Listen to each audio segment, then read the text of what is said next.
Olá, pessoal!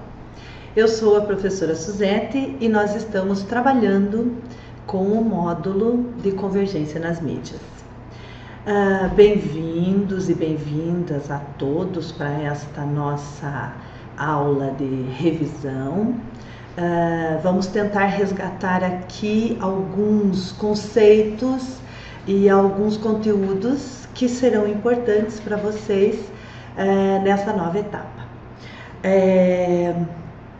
A primeira questão que nós temos que pontuar aqui com vocês é o conceito de convergência nas mídias.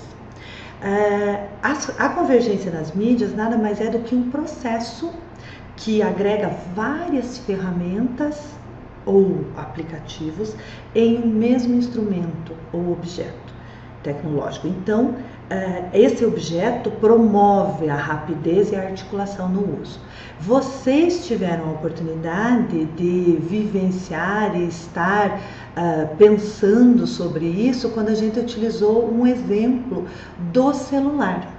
Então, o celular, e por que o exemplo do celular? Porque todos nós usamos o celular, todos nós conhecemos esse objeto, esse instrumento tecnológico, e nele hoje, além de você poder fazer um telefonema, receber mensagens e tal, você também pode colocar no teu celular as redes sociais. Você pode colocar os teus vídeos, as tuas músicas, você pode colocar textos, você pode navegar na internet, você pode colocar a tua agenda, não só de telefone, mas a tua agenda pessoal, você pode guardar informações. Então, é um exemplo de uma mídia que propicia essa convergência, ou seja, agrega tudo isso em um instrumento, em um aplicativo. Esse espaço, esse processo, ele acontece num ambiente. O ambiente que nós conhecemos e é graças a esse ambiente que hoje a mídia é convergente, é a Web 2.0. Então, é essa web, um ambiente de interação e participação que engloba essas linguagens e as motivações. Então, o celular é um exemplo claro de tudo isso que a gente está dizendo para vocês, um exemplo prático de como isso acontece e de como esse ambiente te propicia essa participação e essa interatividade e até uma certa interação, porque acontece entre sujeitos. E aí, um exemplo que pode clarear um pouquinho mais esse conceito para vocês é o filme. Esse nós já identificamos também no momento em que trabalhamos com o módulo, juntamente com vocês, o filme Nós que Aqui Estamos, Por Vós Esperamos, do Marcelo Massagão. Então, vocês podem olhar o filme e aí vocês entendem e aprofundam o conceito das mídias convergentes. Nas mídias convergentes e em todas as mídias, cada uma dentro do seu espaço, vocês devem tomar bastante cuidado com a autoria, ter atenção com esse processo de autoria e de coautoria. Nós já demos uma dica para vocês durante a disciplina, a gente solicitou para que vocês dessem uma olhada numa cartilha de segurança que trata da segurança que a gente deve ter nas redes sociais. E a autoria e a coautoria de textos, enfim, resumos, ou vídeos que a gente tenha também postado. Então, tudo isso a gente tem que ter um cuidado e nós devemos considerar isso com muita importância, porque nós não podemos nos utilizar de textos e tirar de outras fontes dizendo que essas fontes fomos nós que produzimos. Então, sempre referenciar, principalmente vocês que vão tratar agora do trabalho de conclusão de curso e que vão fazer um texto, ou um resumo, ou um artigo, né? Então, vocês devem tomar bastante cuidado com isso, todos nós devemos tomar. E a autoria e a coautoria também é algo que amplia esse processo, é ampliado esse processo dentro das mídias, porque, por exemplo, nós podemos criar um texto que ele não tem uma autoria específica, mas ele pode ser um texto de todos nós. A Wikipédia é um exemplo disso. As wikis que a gente vai construindo, às vezes até nos nossos blogs também nós vamos construindo textos e as pessoas podem colocar ali outras questões, né? Outros comentários. Então, isso caracteriza uma coautoria. Então, ao mesmo tempo que a gente tem que ter cuidado com a questão individual, nós também temos que ter muito cuidado com a questão coletiva, ok? Além disso, tem um outro conceito e um outro dado muito importante, que é a questão da interatividade e da interação. São conceitos distintos. Eles podem ser complementares, mas eles são diferentes. A interação tem a ver com os sujeitos, né? Então, a atividade entre o homem e o objeto já não é a interação, mas sim a interatividade. Por quê? Porque eu tenho uma atividade com um objeto e não com outro sujeito. Quando eu ajo com outro sujeito, aí sim é uma ação entre sujeitos, uma interação, né, entre homens. E aí sim é uma atividade colaborativa que eu possa fazer, uma atividade significativa, uma atividade crítica, uma atividade que transforma informações em conhecimento, né? Então, toda atividade que eu tenha entre sujeitos é uma interação. Quando é entre o sujeito e o objeto, é o sujeito e o instrumento, aí é uma interatividade. Além disso, né, de todos esses conceitos que a gente tem que clarear, nós também temos as interfaces na Web 2.0. E a gente citou algumas já, eu vou lembrar vocês algumas delas. Então, o blog, que você publica documentos, você publica acontecimentos, processos de aprendizagem, você produz conteúdo pessoal, né, inclusive textos e tal. Você tem a Wiki, que você pode desenvolver trabalhos colaborativos, né, que aí tem essa coautoria. O Flickr, que você pode publicar e compartilhar fotos e outras imagens. O YouTube, que você publica vídeos. A Wikipédia, para produção colaborativa também. Delicious, que é a organização de serviços de recursos, aqueles recursos favoritos online, como sites, artigos, blogs, livros e jogos. Então você vai colocar no Delicious, né, esses favoritos. O Facebook, que você usa como rede social. O LinkedIn, que tem uma característica mais de contatos profissionais. A gente está começando, né, a explorar isso aqui no Brasil, com assuntos da carreira e tal. E o web jornalismo, a web rádio, que é também de criação coletiva. Então, esses são alguns exemplos de interfaces da Web 2.0.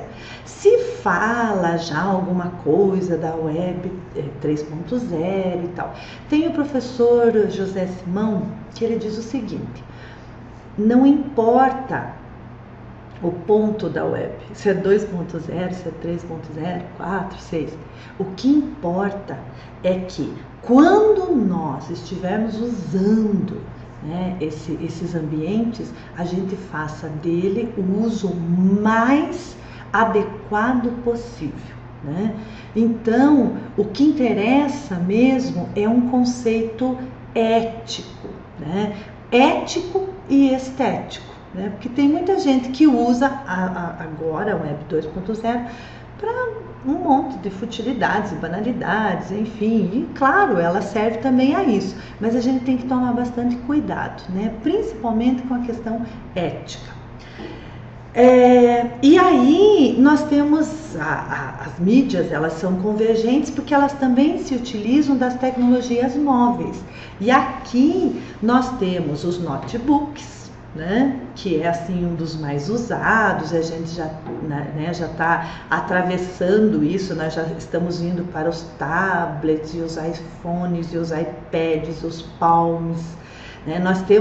Começamos com o MP3, agora já tenho 4, 5, 6 e lá vamos nós adiante, né? O GPS também é uma tecnologia móvel.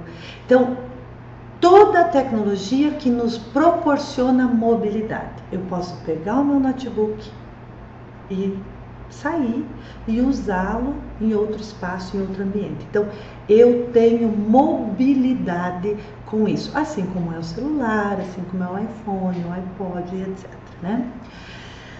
Bom, a mobilidade, segundo o Lemos, em 2006, ele diz que ela é um espaço social conectado, definido pelo uso de interfaces portáteis como os da rede.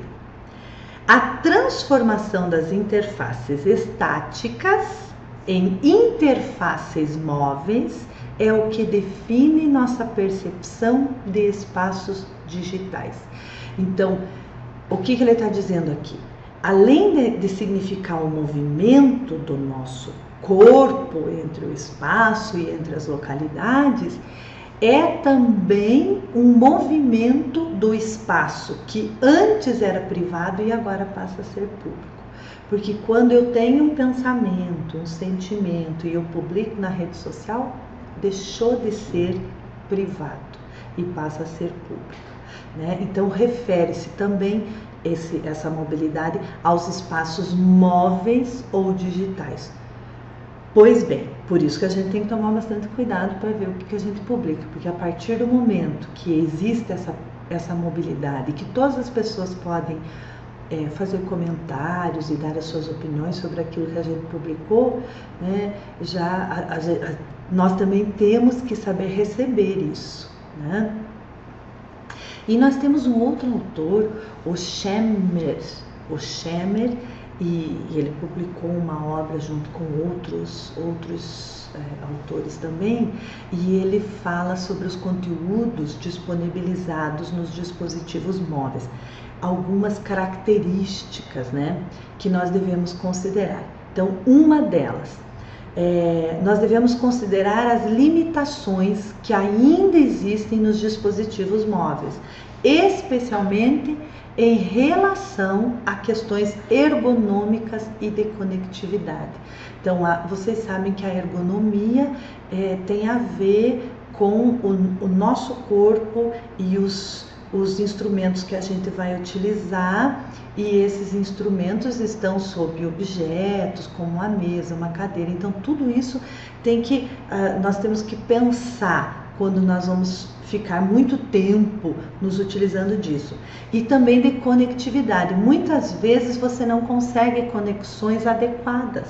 E aí o teu trabalho, aquilo que você iria produzir, ele já não vai ter o mesmo efeito, né? Então nós temos que considerar essas limitações para